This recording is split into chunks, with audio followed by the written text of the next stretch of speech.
உங்களோட பேர் என்னங்க? எங்கேருந்து வரீங்க? என்ன தரவரிசை எண்? என்ன துறையை தேர்ந்தெடுத்திருக்கீங்க? என் பேர் வந்து டி ராஜி. நான் காஞ்சிபுரம் பக்கத்துலேருந்து வரேன். ஓவரால் ரேங்க் பார்த்தோன்னா 1231 ரேங்க். நான் வந்து ஜூனியர் அசிஸ்டண்ட்டில் ஸ்கூல் எஜுகேஷன் டிபார்ட்மெண்ட் எடுத்திருக்கேன். என்ன படிச்சிருக்கீங்க சார்? நான் பிஇ மெக்கானிக்கல் இன்ஜினியரிங் முடிச்சிருக்கேன். எப்ப கல்லூரி முடிச்சிங்க? 2020 பாஸ் அவுட். நான் எப்போ டிஎன்பிஎஸ்சி உங்களோட பயணம் தொடங்கியது? 2022லேருந்து நான் ஸ்டார்ட் பண்ணேன். எத்தனாவது முயற்சியில் வெற்றி? 3வது முயற்சி. எத்தனை கேள்விகள் சரியா போட்டீங்க? 154 200க்கு 154 கேள்விகள் சரியாக போட்டிருக்கேன்.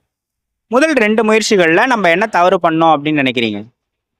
2வது முயற்சியில் பார்த்தீங்கன்னா தமிழ் வந்து நான் அதிகமாக போட்டிருந்தேன். தமிழில் பார்த்தா 93 போட்டிருந்தேன். ஜிஎஸ்ல நான் ரொம்ப தெரிஞ்ச கொஸ்டின்லாம் கொஞ்சம் தப்பு பண்ணிட்டு இருந்தேன். அப்போ முடிவு பண்ணேன், அப்போ நம்ம வந்து தமிழ் போட்டுடலாம், ஜிஎஸ் நம்ம தப்பு பண்ணுறேன்னு சொல்லிட்டு அடுத்த அட்டம்ப்டில் ஜிஎஸ் அதிகமாக ஃபோக்கஸ் பண்ணேன். அது இல்லாமல் நான் மெயின்ஸ் எழுதியிருக்கேன். குரூப் 2 மெயின்ஸ் எழுதுனால ஜிஎஸோட அதிகமாக நம்ம இன்னும் நல்லா ஸ்ட்ராங்காக படிக்கிறன்ற நம்பிக்கை வந்துச்சு. ஜிஎஸ் அதிக கான்சன்ட்ரேட் பண்ணி ஜிஎஸ் படிச்சு. இப்போ மூன்றுத்துக்குமே சொல்லுங்கள் எப்படி படிக்கலாம்னு. முதல்ல தமிழுக்கு சொல்லுங்கள். தமிழ் நம்ம இதுக்கப்புறம் எப்படி படிக்கலாம், என்னென்ன புத்தகங்கள் படிக்கலாம் அப்படின்றத சொல்லுங்கள். தமிழ் பார்த்தீங்கன்னா இப்போ எல்லாருக்கும் இருக்கிற அந்த அவுட் சோர்சிங் தான் இப்போ எல்லாருக்கும் அந்த சந்தேகம் இருக்கும். அதுக்கு முன்னாடி ஸ்கூல் புக்கில் இருக்கிற அந்த சிலபஸில் இருக்கிறத ஃபஸ்ட்டு முடிச்சிட சொல்லணும். நான் தான் பண்ணேன். நியூ புக் ஓல்டு புக்கு அதே சிலபஸில் இப்போ கலைச்சொல் எடுத்தனால அது ஸ்கூல் புக்கில் இருக்கிறத ஃபஸ்ட்டு நம்ம கம்ப்ளீட் பண்ணிடணும். அதிலிருந்து வரத்தை நம்ம எதுவும் மிஸ் பண்ணக்கூடாது. அப்படி நம்ம முடிச்சிட்டோம் அப்படின்னா ஆல்மோஸ்ட் 70 கொஸ்டின் நம்ம போட்டுடலாம். 70 கொஸ்டின் நம்ம அதுலேருந்து மேனேஜ் பண்ணிடலாம். ஒரு 30 கொஸ்டின் அவுட் சோர்சிங் வருதுன்னா அதை வந்து நம்ம என்ன பண்ணோம்னா, இப்போ இங்கேருந்து வருது அங்கேருந்து வருதுன்னு சொல்கிறாங்க, நம்மளால் அவ்வளோ படிக்க முடியாது. இருந்தாலும் ஒரு டெஸ்ட் எதனா போட்டு பார்க்கணும். இன்னொரு டெஸ்ட்டு போடும்போது சும்மா எங்கேயோ பார்த்த மாதிரி இருக்கும்னு சொல்லிட்டு நம்ம கெஸ் பண்ணி போடணும். நான் அப்படி தான் போட்டேன். ஆக்சுவலாக நிறைய கலைச்சொற்கள் என்னால் முன்னால் படிக்கல, இருந்தாலும் இதுதான் இருக்கும் அப்படின்னு சொல்லிட்டு கெஸ் பண்ணி போட்டேன். அதில் வந்து எனக்கு நிறைய கிளிக் ஆச்சு கலைச்சொற்களில். சிலதை பார்த்தீங்கன்னா வந்து வெட்டரன் அப்படின்னு ஒன்று கேட்டிருந்தாங்க. நிறைய கமெண்ட்ரிலாம் நான் கேட்டதில்ல, அதில் வச்சு போட்டேன். இந்த மாதிரி கொஸ்டின்லாம் அது மாதிரி போட்டேன். இன்னும் நிறைய சொன்னாங்க, இந்த கவர்மெண்ட் மெட்டீரியல் படிக்கணும். ஏன்னா மெயின்ஸ் படிக்கும்போது தமிழ் வந்து வெளியே படிக்க சொன்னாங்க. மெயின்ஸ் 2A மெயின்ஸில் 60 கொஸ்டின் தமிழ் இருந்தது. அப்போவே வெளியே படிக்க சொன்னாங்க. அப்போ என்ன பண்ணால் கவர்மெண்ட் மெட்டீரியல் படித்தேன். ஓமை தொடரெல்லாம் கவர்மெண்ட் மெட்டீரியல் படிக்கும்போது அதுலேருந்து சில கொஸ்டின் ரிஃப்ளெக்ட் ஆச்சு. இது இருக்காதுன்னு தெரிஞ்சு போயிட்டு அப்புறம் இது இருக்கும் அப்படின்ற சொல்லிட்டு நம்ம கெஸ் பண்ணுற ஆரம்பிச்சு. அந்த ஆப்ஷன் எலிமினேஷன் மெத்தடில் கெஸ் பண்ணி போடுறதுனால 78 வந்துச்சு அந்த தமிழில். இதுக்கப்புறம் அந்த அவுட் சோர்ஸ் புக்ஸ் சொல்லுங்கள். எனக்கு ஆனால் அந்த கொஷின் வந்துட்டு எதுலேருந்து வந்துச்சு சொல்லிட்டு நான் யூடியூப் சேனலில் பார்த்ததுல நிறைய இடத்த போட்டாங்க. இந்த மாதிரி நல்ல தமிழ் வேண்டுவோம் அப்படின்னு ஒரு பிடிஎஃப்லேருந்து வந்துச்சு, இந்த பிடிஎஃப்லேருந்து வந்துச்சு, இந்த புக்கில் வந்துச்சுன்னா சொல்கிறாங்க. ஆக்சுவலாக அந்த புக்கு நம்ம உடனே படிக்க முடியுமான்னு தெரியல. ஆனால் எல்லோரும் என்ன பண்ணனா சொல்கிறாங்க அப்படின்றதுனாலையும் ஜஸ்ட் ஒரு ரீடாச் பண்ணணும் அப்படின்னு சொல்லுவோம். அடுத்த வாட்டி இது வருமானு சொல்ல முடியாது, இருந்தாலும் அட்லீஸ்ட் அதை ரீடாவது பண்ண சொல்லுவோம். இப்போ ரீட் பண்ணி வச்சுட்டு அப்படின்னா ஒரு இப்போ எந்த இடத்துல கேட்டுக்கிறாங்களோ அதுக்கு முன்னாடி பேஜோ பின்னாடி பேஜோ இல்லை அந்த புக்கே வந்து சும்மா மனப்பாடம் பண்ண தேவையில்ல. ஃபஸ்ட்டு நம்ம ஒரு ரீட் பண்ணிட்டோம் அப்படின்னா நம்ம என்ன பண்ணலாம், ஒரு கெஸ் பண்ணலாம். கெஸ்ஸிங் யூஸ்ஃபுல்லாக இருக்கும். இல்லை யாரும் டெஸ்ட் எதனா நீங்கள் போடுறீங்க அப்படின்னா அதை பேஸ் பண்ணி யார் டெஸ்ட் போகிறாங்களோ அதை நீங்கள் பண்ணலாம். இதை பண்ணிங்கன்னா இருக்கும் நான் நம்புகிறேன். மேக்ஸ் எந்த மாதிரி படிக்கலாம்? மேக்ஸ் வந்து நான் போன வாட்டியும் மேக்ஸ் எப்படி பண்ணிங்கன்னா ஸ்கூல் புக் நல்லா படிச்சுட்டு கணியன் புக் வச்சுருந்தேன். அவுட் சோர்ஸ் புக்கு யூஸ் பண்ணிவிட்டு எங்கள் இன்ஸ்டியூட் மேக்ஸும் நான் பார்த்தேன். இது இல்லாமல் நான் செப்பரேட்டாக என்ன பண்ணேன்னா 2022லேருந்து 2025 வரைக்கும் ப்ரீவியஸ் இயர் கொஸ்டின் நான் புக்காக எதுவும் வாங்காமல் நானாகவே ஒர்க் அவுட் பண்ணி வச்சுருக்கிறேன். நானாக ஒர்க் அவுட் பண்ணதால எனக்கு ப்ராக்டிஸும் கிடச்சிது, அதை அப்ளை பண்ணுறது ஈஸியாக இருந்துச்சு. ஜிஎஸ் எந்த மாதிரி படிக்கலான்றத சொல்லுங்கள். ஜிஎஸ் இப்போ எல்லாம் புக்கை தாண்டி வெளியே ஸ்டாண்டர்ட் ஆத்தர் நோக்கி போயிட்டாங்க. நான் மெயின்ஸ் படிக்கும் போதே ஸ்டாண்டர்ட் ஆத்தர் புக்கை பற்றி எங்களுக்கு சொன்னாங்க. அதனால் அதை இப்போவே படிக்க ஆரம்பிச்சிடணும்னு சொல்லுவேன். எதை படித்தாலும் ஒரு மெயின்ஸ் லெவல் படிக்க சொல்லுவேன். ஜிஎஸ் ஸ்கூல் புக்கு மட்டும் படித்தாலும் போதாது. இப்போதைக்கு ஸ்கூல் புக் படிச்சுட்டு மெயின்ஸ் லெவல் வந்து நம்ம படித்தாதான் அதை நம்ம கிளிக் பண்ண முடியும். அது ஸ்டாண்டர்ட் ஆத்தர் புக்ஸ்னால் என்னென்ன புக்ஸ் படிக்கலாங்க? இந்த வெங்கடேசன் புக்கு சொல்கிறாங்க, வெங்கடேசன் புக்கு. அப்புறம் சோஷியல் இஷ்யூக்கு பாசிவா புக்கு நான் படித்தது. Social இஷ்யூக்கு பாசிவா book. பாலிட்டிக்கு ஏன்னா ஒரு இன்ஸ்டியூட்டில் நல்லா குரூப் 1 லெவலில் போட்டிருப்பாங்க, அந்த மெட்டீரியல் நீங்கள் யூஸ் பண்ணலாம். நியர்பை என்ன இன்ஸ்டியூட் இருந்தாலும் குரூப் 1 லெவலில் நல்லா ப்ரீஃபாக போட்டிருந்தாங்கன்னா அதை வாங்கி நான் பாலிட்டி யூஸ் பண்ணலாம். அது அவ்வளோ படித்தா மட்டும்தான் சில கெஸ் பண்ணி போகிற சம்னம் போட முடியும், கொஸ்டினை போட முடியும். நோட்ஸ்லாம் எடுத்தீங்களா சார்? நான் நோட்ஸ் எடுத்தேன்.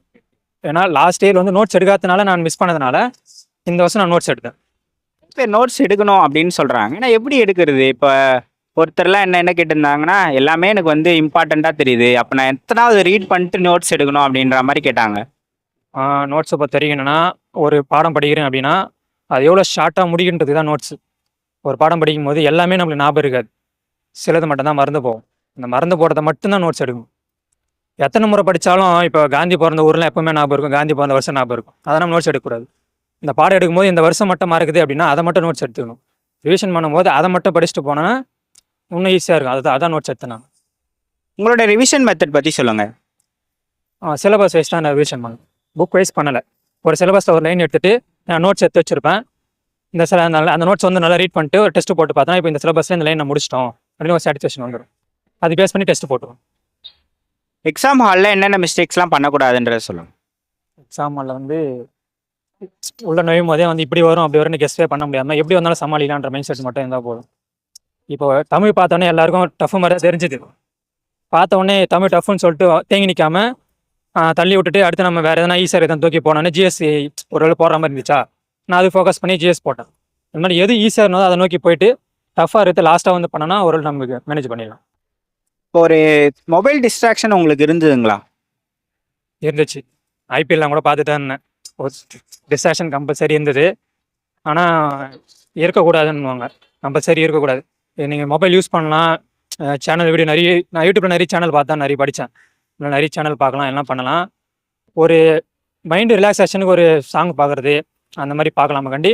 ஷார்ட்ஸ் இந்த டிஎன்பிஎஸ்சியில் இந்த ஜேர்னி உங்களுக்கு என்ன லெசன் சொல்லி கொடுத்ததா நினைக்கிறீங்க? நம்ம ஸ்கூலில் நல்லா காலேஜில் படிக்கும்போது வந்து நல்லா படிப்போம் அப்படின்ற மைண்ட் செட்லாம் வரும். நம்ம சம்டைம்ஸு நம்ம நல்லா படிக்கிறதுனால டிஎன்பிஎஸ்சிலாம் போன உடனே பாஸ் பண்ணிவிடுவோம் அப்படின்ற மைண்ட் செட்லாம் சில பேருக்கு வரும். அப்படி இல்லாமல் இந்த காம்படிட்டிவ் எக்ஸாம் வந்தோன்னா யாராலையும் முடியும் எல்லாரையும் முடியுன்ற மைண்ட் செட் வந்துட்டு இங்கே வந்து இதில் என்ன ஃபுல் எஃபோர்ட் கொடுக்கணுமோ அதை கொடுக்கணும். அதை விட்டுட்டு நம்ம ஸ்கூலில் படித்தா நல்லா படிச்சு யோசிக்காமல் ஃபுல் எஃபோர்ட் கொடுத்தோன்னா இங்கேயும் நம்ம ஃபஸ்ட் அட்டம்ப்ட்டில் கிளியர் பண்ணலாம். எல்லாத்துக்கும் நல்ல வாய்ப்பு இருக்குது. தேர்ட் அட்டம் நம்ம என்ன மாதிரி கொடுக்கணும்னு அவசியமே கிடையாது. புதுசாக ஒருத்தவங்க படிக்க வராங்க டிஎன்பிஎஸ்சிக்காக அப்படின்ட்டா அவங்க எந்த மாதிரி படிக்க தொடங்கலாம், எங்கேருந்து படிக்க தொடங்கணுன்றத சொல்லுங்கள். ஃபஸ்ட்டு வந்த உடனே இந்த எக்ஸாம் முதல்ல எதுக்கு அப்படின்ற ஒரு சொல்லணும். ஃபஸ்ட்டு அவனா தெரிஞ்சிடணும்னா குரூப் 4னா என்ன, குரூப் 2னா என்ன, எத்தனை படிநிலைகள் இருக்குது, எதுக்கு மெயின்ஸ் இருக்குது, குரூப் 4 எவ்வளோ குவாலிஃபிகேஷன், இதுவே தெரியாமல் உள்ள நுழையக்கூடாது. இதெல்லாம் புரிதல் அவங்க வரணும். வந்துட்டு குரூப் 4 ஒரு சிலபஸ் இருக்குது, குரூப் 2 ஒரு சிலபஸ் இருக்குது, அந்த சிலபஸ் தான் என்ன அப்படின்னு சொல்லிட்டு அதை படிக்க ஆரம்பிக்கணும். ஒரு வாரம் ஃபுல்லாக நான் சிலபஸே மனப்பாடம் பண்ணிட்டு இருந்தேன். சிலபஸே நாங்கள் படிக்கணும். இந்த யூனிட் 6ன்னு ஒன்று சொல்கிறாங்க அப்படின்னா என்னன்னு சொல்லிட்டு அவங்க தேட ஆரம்பிக்கணும். தேட ஆரம்பிச்சுட்டு அதுக்கு வேர் டு ஸ்டடின்னு நிறைய இடத்துல போடுறாங்க. எங்கே புக்கில் வருதுன்னு தேட ஆரம்பிக்கணும். தேட ஆரம்பிச்சுட்டு புக்கை ரீட் பண்ண ஆரம்பிக்கும் போது இது இருக்குது அது இருக்குன்னு கண்டுபிடிச்சிட்டு அடுத்த 3வது மெயின் விஷயம் previous year question, last year question எடுத்து பார்க்கணும். நம்ம சிலபஸ் நாங்கள் பார்த்தோம், அது லேட்டான ஒரு புக்கில் பார்த்தோம், அந்த கொஸ்டின் இங்கே வந்திருக்கு, அப்போ நம்ம கரெக்டாக போகிறோம் அப்படின்ற அந்த ரொட்டேஷன் கரெக்டாக காலேட் பண்ணிட்டு வந்தோம்னா, ப்ரீவியஸ் இயர் கொஸ்டின் ஃபாலோ பண்ணிட்டு வரணும்னா அப்போ நம்ம கரெக்டாக தான் போகிறோம்னு மைண்ட் செட் வந்துடும். அப்படியே நம்ம தெரிஞ்சிடணும்னா ஃபஸ்ட் அட்டம்ப்ட் நம்ம கிளியர் பண்ணுறாங்க மைண்ட் செட் வந்துடும். டெஸ்ட்டு போட ஃபஸ்ட் அட்டம்ப்ட் வந்துட்டிங்கன்னா கிளியர் பண்ணிடலாம். இப்போ குரூப் டிஸ்கஷன் பண்ணுறதால என்ன பெனிஃபிட்டாக நீங்கள் நினைக்கிறீங்க? சில பேர் வந்து டிஸ்கஸ் பண்ணும்போது நம்ம விஷயத்தை அவங்க சொல்லிவிடுமோன்னு நினைப்பாங்க. அப்படின்னு நினைக்கக்கூடாது. இப்போ எல்லாரும் சேர்ந்து ஒன்றா தான் படிக்க போகிறோம். டெஸ்ட் அங்கே வந்து எக்ஸாமில் தான் நம்ம டிஃபரெண்ட் பண்ணி வரப்போகுது. படிக்கும்போது டிஃப்ரெண்டேஷன் கிடையாது. மாற்றி ஷேர் பண்ணும்போது அங்கே என்ன மைண்டில் வரும்னா அவன் அதை கேட்டான், அந்த கொஷின் நான் அவனுக்கு ஆன்சர் பண்ணேன், நான் அவன்கிட்ட அந்த கொஷின் கேட்டேன், அவன் அதுக்கு ஆன்சர் பண்ணான்ற மாதிரி மைண்டில் ஃபிக்ஸ் ஆகும். இந்த கொஷின் அவன்கிட்ட கேட்டான், அவன் ஆன்சர் பண்ணான், நான் தப்பாக புரிஞ்சிருக்கேன், அவன் கரெக்டாக எனக்கு கரெக்ட் பண்ணான்ற மாதிரி மைண்ட் செட் வரும். அப்படி பண்ணிங்கன்னா குரூப் டிஸ்கஷன் அது யூஸ்ஃபுல்லாக இருக்கும். முதல் 2 தோல்வி உங்களுக்கு என்ன பாடம் சொல்லி கொடுத்ததுங்க? அதான் சிம்பிளாக முடிச்சிடலாம், எல்லா எஃபர்ட்டு போட்டுட்டோம் அப்படின்ற மைண்ட் செட் வந்தது. இல்லை இன்னும் ஒரு எஃபர்ட் நல்லா போடணும் போல், நம்ம படிச்சுட்டு இருக்காமல் மிஸ்டேக் பண்ணதை நம்ம கரெக்ட் பண்ணணும் அப்படின்னு சொல்லிட்டு மைண்ட் செட் பண்ணி தான் அடுத்த அட்டம்ல வெறும் மிஸ்டேக் மட்டும் தான் கரெக்ட் பண்ணணும்.